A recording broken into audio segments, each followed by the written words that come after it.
Okay, so we're taking a look at Transport Tycoon here at the moment. So obviously we're looking a bit kind of SimCity-ish, but I'm guessing that's probably the last thing you want me to say. So tell me a little bit about the game, what we can expect from it, its unique points. Alright, so Transport Tycoon first came out on PC in 1994, I believe it was. Very, very ahead of its time game. And like you say, the SimCity connection, a lot of simulation games looked that kind of style back then. Now this is Chris Sawyer, the original guy. He's come back after years sort of out of the industry, and with his team at Originate, they've made this latest, greatest version of Transport Tycoon. It's coming to all iOS, it's a universal binary, it's coming to Android, and it's coming out next week, like literally a week today, so that's the 3rd of October.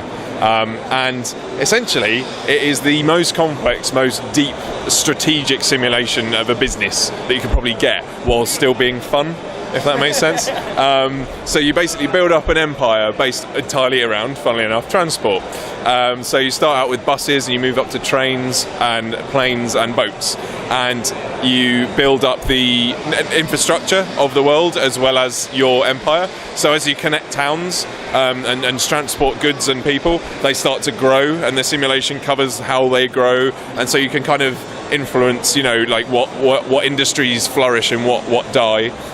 There are something like 48 or 49 scenarios in the game that you can play through. Each of them has like an objective that you achieve or not. You can achieve it in any way that you want. Again, it's each of these is a sprawling, massive landmass which you can just approach in any way, and then you can just carry on playing. So each one of them is actually a bit of a sandbox, but hand sculpted by Chris and the team.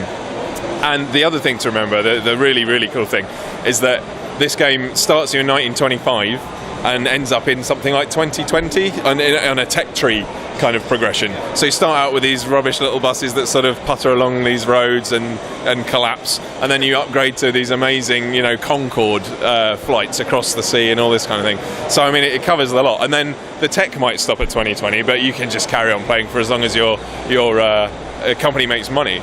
And some of the challenges, the scenarios I should say, are just you competing with yourself, essentially, your own sort of chutzpah, trying to rise this company up, and a lot of them have AI companies trying to beat you out of competition, which gets very, very interesting. And I believe there's up to something like 12 AIs in a scenario to compete against you. So, yeah. Very interesting. So considering all of that, how much am I going to have to shell out to be able to grab hold of this one? Well, it's a lot of game. It's going to be paid. It's not going to be free. And we're going to announce the price on launch date on the 3rd. And I can say it will be less than a tenner.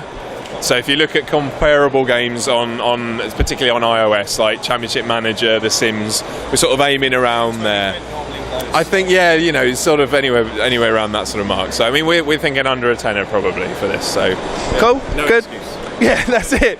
Good. So keeping the price down there. So finally, if we're looking to get that news, obviously we're looking for around the 3rd of October that we need to get some information from you guys. What direction should we be heading in? What's your website? There's so many. Go to transporttycoon.com for the official stuff. We're helping with the publishing services, appynation.com, and on Twitter, at Transport Tycoon on Twitter, and /Transport Tycoon Sim, I believe, on Facebook. And between all of those angles, I believe you'll be well covered.